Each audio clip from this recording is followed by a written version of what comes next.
Family Theater presents MacDonald Carey, Barbara Rush, and Jeffrey Hunter.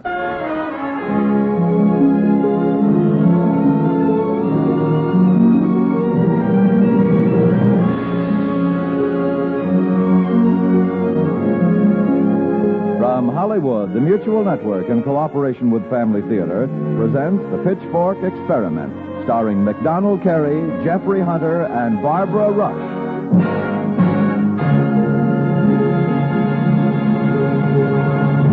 Family Theater's only purpose is to bring to everyone's attention a practice that must become an important part of our lives if we're to win peace for ourselves, peace for our families, and peace for the world.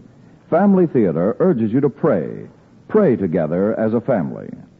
And now to our drama, The Pitchfork Experiment, starring MacDonald Carey as Lieutenant Howard, Barbara Rush as his sister Dorothy, and Jeffrey Hunter as Hugh.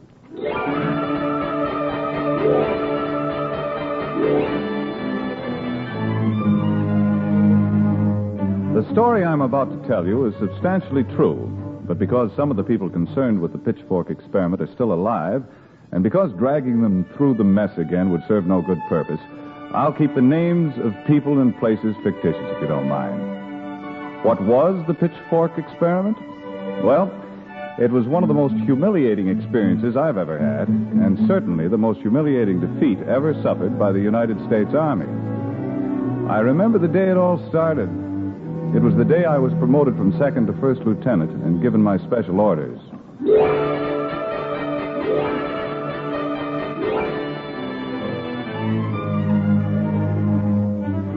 Then they go on to say, after securing personnel at Fort Munson, California, you will proceed to the Fort Pitchfork Proving Grounds in California, where you will receive further orders. Can't you find it yet? Well, I don't see it on this map either. Are you sure it's Fort Pitchfork? Yeah, that's what it says. Oh, listen to this. The tests are to be carried out in complete secrecy, and we cannot sufficiently stress their importance, for if the aforementioned beasts of burden... What do they mean, beasts of burden? I don't know yet. I suppose we'll find out when we get there. Maybe some new breed of horse. If the aforementioned beasts of burden are adaptable to military use for the Army, certain revisions will be necessary in the tactical strategy of desert warfare. Well, that's the meat of it. Well, so, we're off to California, Lieutenant. We are indeed, Miss Howard, the Fort Pitchfork Proving Grounds. Whatever they are. To play nursemaid to some strange and fascinating beast of burden.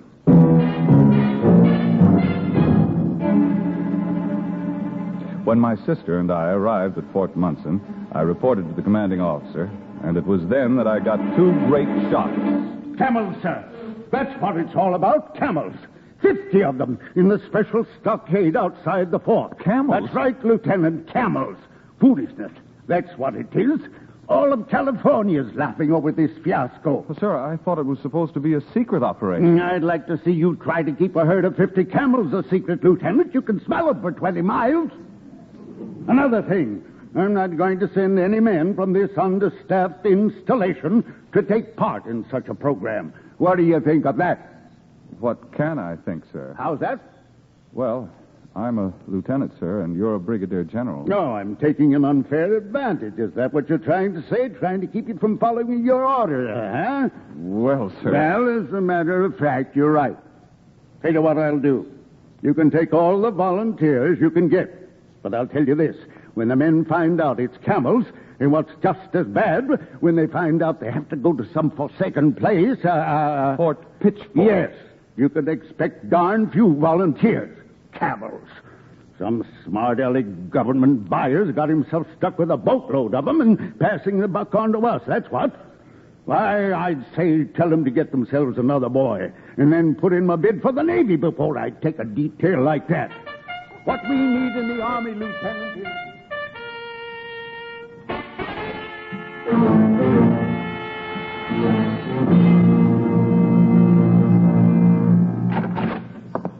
That you, Howard? Yeah, it is. Come on in, Corporal. Did you have any luck? One volunteer. Just one. Dorothy, I'd like to present Corporal Hugh Fitz. Corporal, my sister, Miss Dorothy Howard. Oh, your sister. Oh, my pleasure indeed, Miss Howard. Oh, it's nice to meet you, Corporal Fitz. He's the volunteer. Oh, you know something about camels, Corporal? No, ma'am. It's only what I've heard about them since they arrived here for the lieutenant to pick up. Maybe you wouldn't mind telling me just why you decided to come along. Well, sir, I'm the only Irishman on the post, and to make matters worse, I've got I guess I can say I had a Scotch sergeant. I don't understand. Well, it's not easy to explain, sir, so let's just say we don't get along too well. Oh, won't you sit down, Corporal? No, thank you, ma'am. Joe, I've been thinking. I didn't think you would have too much success asking for volunteers.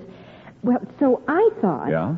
Well, I hope this won't sound silly. What won't sound silly? Well, I just thought that perhaps there might be some in the post jail. The jail? That's a very good idea, sir. Maybe some of the men with longer sentences would be happy to volunteer.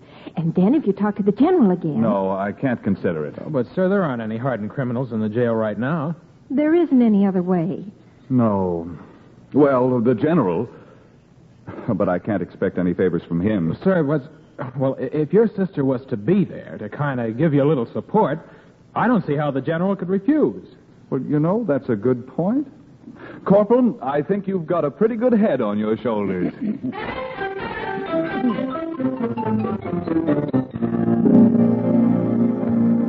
By George, you're a mighty lucky man, Lieutenant.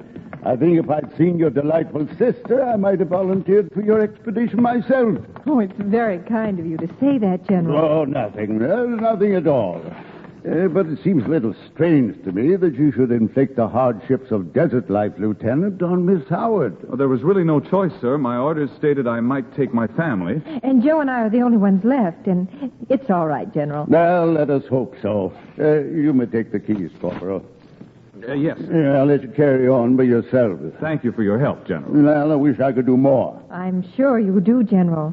If the fort weren't so under garrisoned, I think if the Army had had any idea of your efficiency, General Mooring, you'd have lots more men under your command, and then you would do more. Well, I think I realize your situation here, sir. We'll try to get along on the volunteers we find here in the jail. Yes, don't worry about us. We'll get along somehow. Well, now, I was just thinking, if it would be of any help, for a long time I've been toying with the idea of reforming Headquarters Company from 3 platoons of 3 squads each to 2 platoons of 4 squads. If I did it now, well, you might be able to use the extra squad. Sort of complement your volunteers, huh? Well, thank you, sir. Hooray! What was that? Oh, the corporal was just enthused over your generosity. Yes, sir. That's right, sir. Enthused, sir. That'll help a lot. Well, I hope so. Good hunting. Oh, by the way, I think it might be something of a treat for some of the other officers myself if you'd bring your charming sister to officers' mess tonight.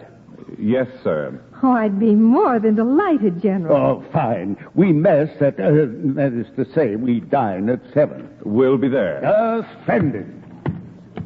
You poured it on pretty thick, little one. Well, you got what you wanted, didn't you? Well, she'd poured it any thicker, sir. She'd have gotten the whole Headquarters Company. Well, shoot, if I were the general, I'd given her the whole army. Why, thank you, Corporal. Corporal, you strike me as having a lot of cheek at times. Oh, no, sir. Enthusiasm, sir.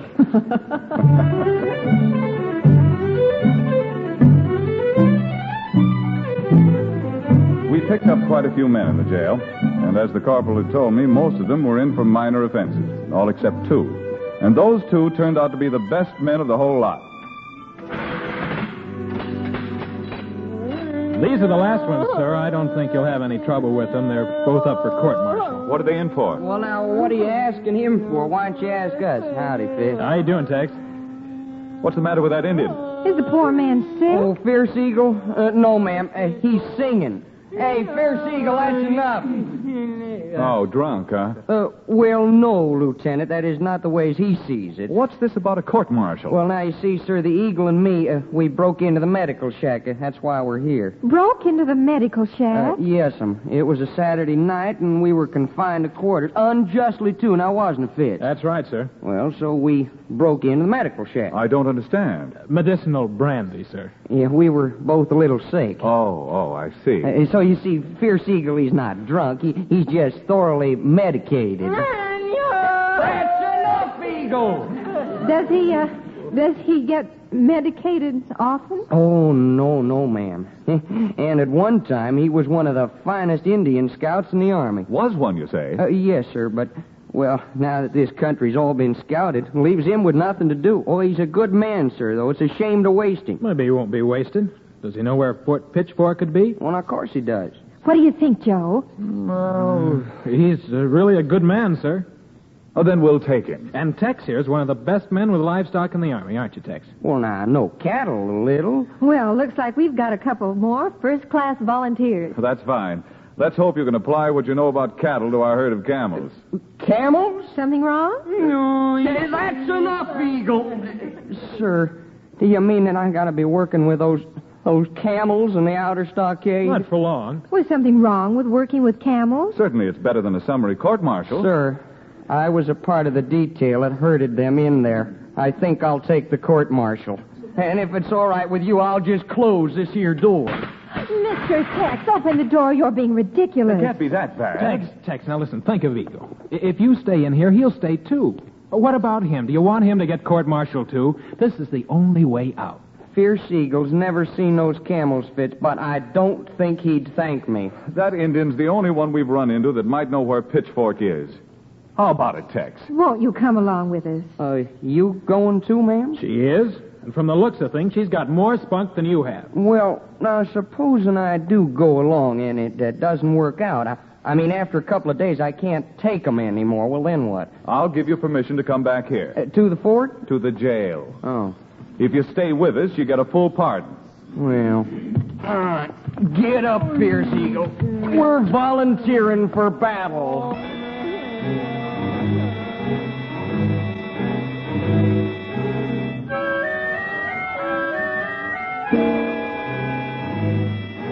The General's dinner that night was a great success. At least I thought so at the time. For after a little conversation with my sister and me, the General decided to let us have whatever supplies we might need and enough pack horses to carry them. The whole thing seemed to be shaking up pretty well, and that night I had a really wonderful dream. The experiment's going just beautifully, Captain Howard. You'll get another promotion out of this. Oh, I'm so fortunate to have such a brilliant brother. Yes, sir, Major Howard. You sure are showing those camels who's boss. Colonel Howard, I'd take my hat off to you. The Army can be proud of a man like you. General Howard, it is with the greatest pleasure and respect that I nail this sign up changing the name of this fort to Fort Joseph Howard. And now, as I pound this golden nail...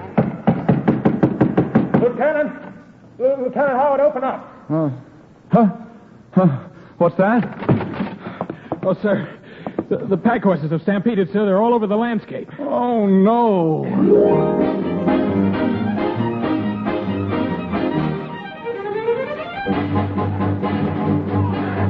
Oh, Joe, you should have seen it. The most exciting thing that's happened. But how did it happen? What caused it? Someone fire a shot? No, sir, nobody did anything. And what were you doing out here, may I ask? Oh, I just came out to watch. It wasn't my fault. Oh, it wasn't, sir. You see, we had the pack horses on the picket line over near the stockade, and then suddenly the wind shifted. The horses got a whiff of those camels, and... And they broke the picket rope. And Corporal, has anyone gone after them? Tex took the whole headquarters squad, sir. Oh, look, isn't that our scout? Where do you suppose he's going? I don't know. Hey, you. Fierce Eagle, come over here. Where are you going? Fierce Eagle go back to jail. Back to jail? Just because of a few camels? Yeah, camels. They good for nothing. Mr. Eagle, you and Tex are good friends, aren't you? Tex and Fierce Eagle blood brother. Well, Mr. Eagle, when Tex comes back and sees me with the camels, and when we tell him that you were afraid, he'll think you're a coward. Yeah. What else can he think? That's right, Pierce Eagle. Besides, they haven't done anything to you, have they? Camel bite Fierce Eagle. They did? Then why don't you bite them back? Bite back? Of course. Bite back. All right, I stay. Bite back.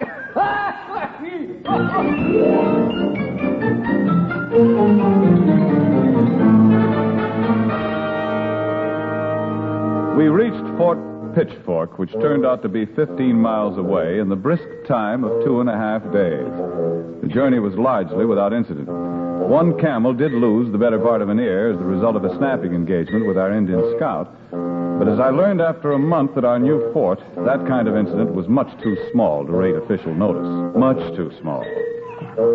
Now, Olson, what's this I hear about casualties in the herd?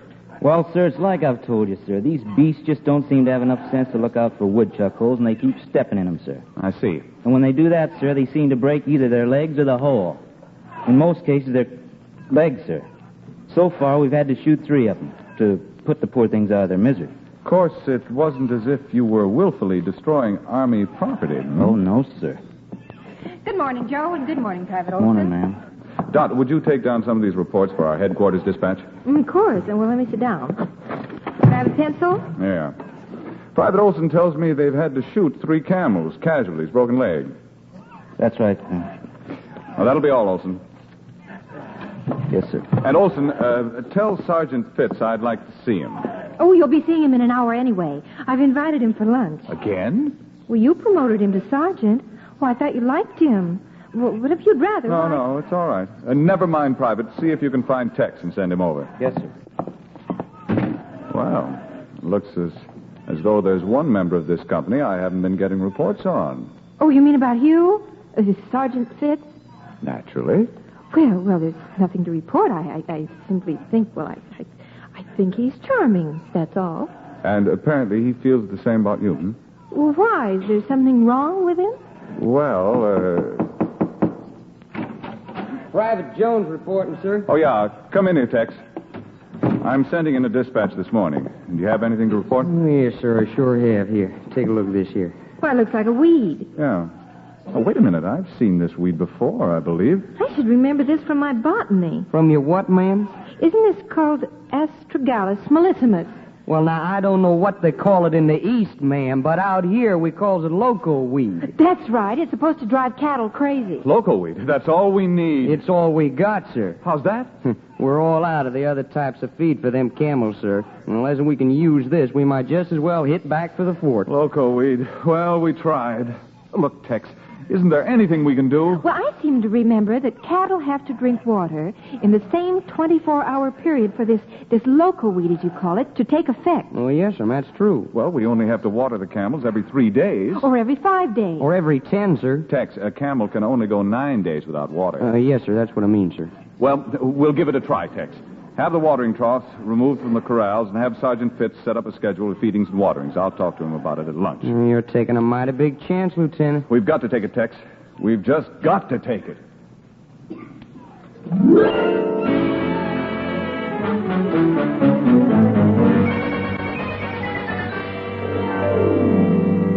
Surprisingly enough, the schedule worked out pretty well, and the herd seemed to prosper on local weed. And little by little, we learned how to work with the camels. And everything went along with a fair degree of smoothness. And that is, it did till one night in June. I was just finishing my tour of inspection. Are you, Lieutenant? Olson? Yes, sir. Just finishing up. They've all been fed? Yes, sir. Ah, good. Well, guess I'll say good night to my sister and turn in. Good night, Olson. Good night,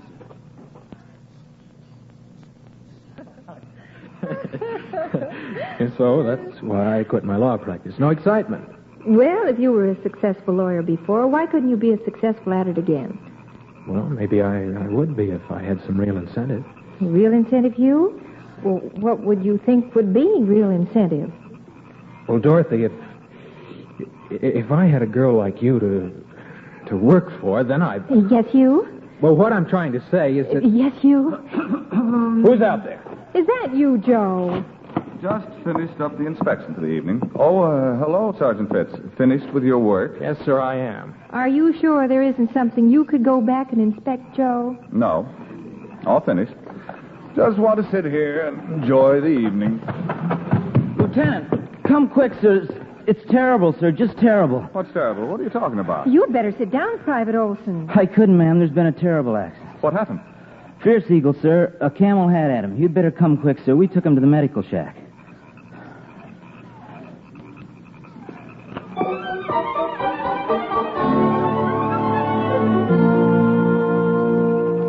All his front teeth. At least 2, sir. Well, how could it happen? Well, miss, the way I got it was a camel bit him, and just as he was biting him back, this here camel moved, sudden-like. And there was the eagle standing with no teeth. All right, now take it easy, boy. Take it easy. Camel insult Fierce Eagle. Fierce Eagle, get his scalp. Oh, no, you don't. No, you don't. Just sit down. Sit down and be quiet. Oh, I'm sure glad you're here, sir. Oh, is he in much pain? I don't know, ma'am, but he's mad, that's for sure. Here, Dorothy, open up the medical supplies. Fierce Eagle, hayus kukum, istan. What'd he say? Well, now, he's speaking in his own tongue, and with them teeth being out, it ain't easy to understand. But, well, it sounded like, hi-you skookum. I'm real sick. Do you think he'll need the brandy, Joe? No, I don't think so. No, Fierce Eagle, cultus tatus. He says he's cultus tastus, a bad eagle. Do it, cook. Yeah, and all broken up. Need fire medicine. Says if it's all right with you, he'd like about 3 fingers of medication. Well, I don't see how it would do any real harm just this once, do you, Joe? Yeah, we ought to give him something to relieve the pain. No, hayus kukum, istan. Oh, well, what was Well, that? now, that's kind of hard to tell, ma'am, but it sounded like hi-you skookum, means very sick. Oh, you better give him something, sir. Oh, you poor man. Oh, yeah. Wish we had some other pain reliever than medicinal brandy. It can't do any harm just this once. Well, all right. Be quiet, Eagle. Listen, What's the matter? That's the camel. Something wrong? thanks. When you brought Fierce Eagle out of the stockade, did you close the gate? No, Olson. I didn't do it. Then they're out and after the water. Oh, but that water will drive him crazy after the local weed. Oh, shut up, Fierce Eagle. Come on, we've got to stop him.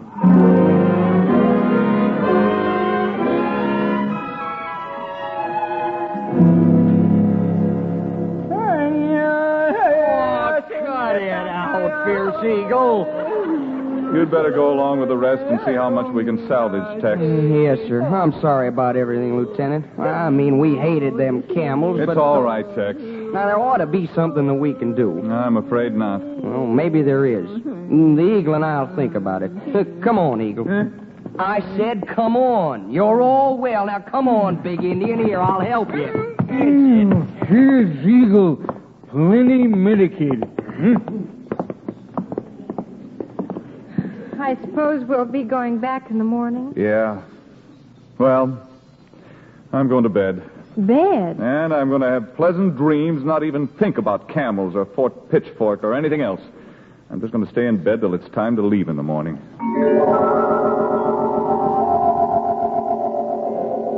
Not going to think about it. Not my fault. I shouldn't have tried it in the first place. Camels. Ugh.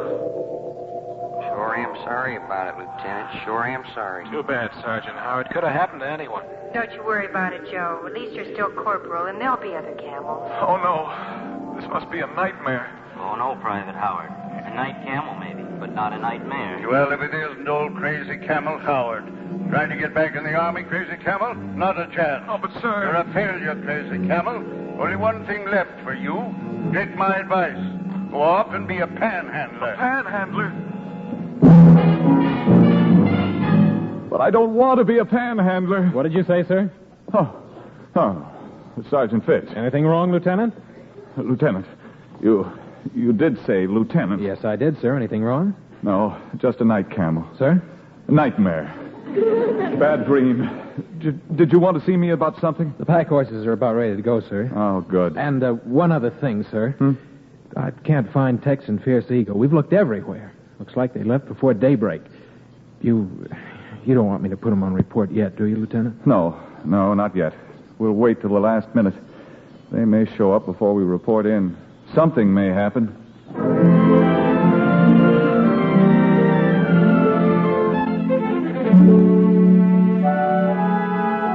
I wasn't quite prepared for what did happen. We found the Indian and the Texan before I reported to the general, all right. Just before I reported, they were in the general's waiting room. Oh, howdy, Lieutenant.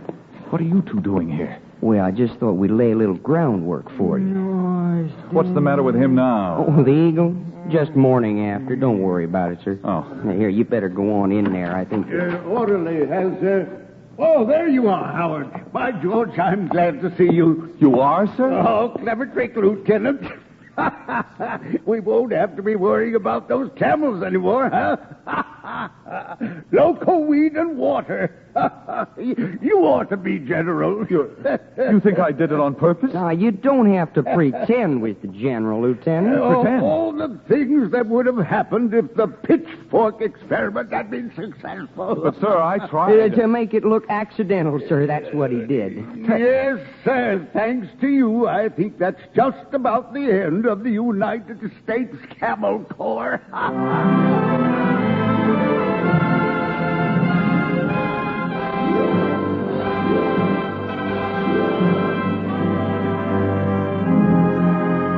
It was the end of it, all right. In fact, some good came out of the whole misadventure. Most of the men who served on the expedition got immediate promotions. My sister got a good husband, and the camels, well, they got the Mojave Desert, which those who know camels will know was exactly what they deserved.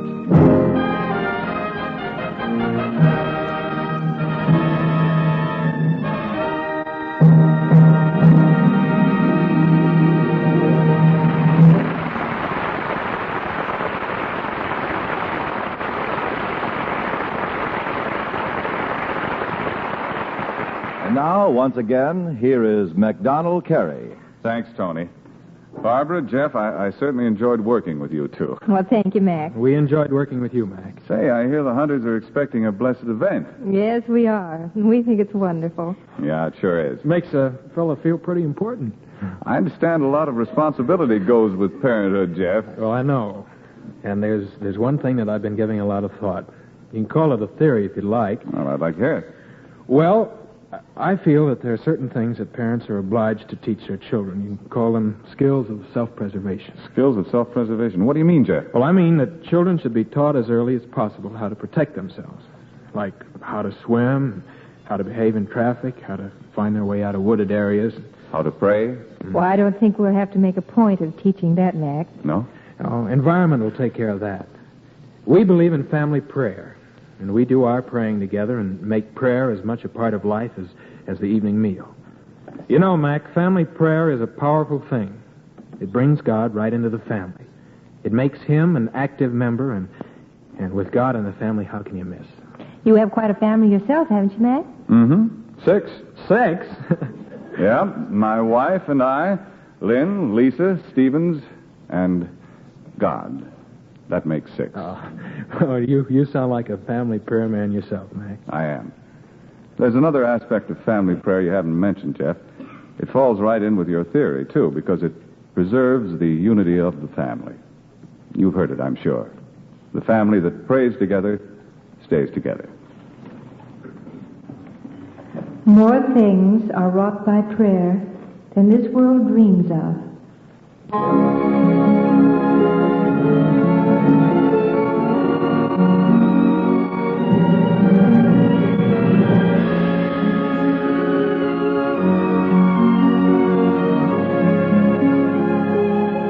From Hollywood, Family Theater has brought you The Pitchfork Experiment, starring MacDonald Carey, Jeffrey Hunter, and Barbara Rush. Others in our cast were Francis X. Bushman, Tom Holland, Bert Holland, and Walter Brennan, Jr. The script was written by Robert Hugh O'Sullivan, with music composed and conducted by Harry Zimmerman, and was directed for Family Theater by Joseph F. Mansfield. This series of Family Theater broadcasts is made possible by the thousands of you who feel the need for this type of program, by the Mutual Network, which has responded to this need, and by the hundreds of stars of stage, screen, and radio who give so unselfishly of their time and talent to appear on our Family Theater stage. To them and to you, our humble thanks. This is Tony Lofrano expressing the wish of Family Theater that the blessing of God may be upon you and your home, and inviting you to join us next week when Family Theater will present Gene Lockhart and Mona Freeman in The Story of Little Tree. Join us, won't you?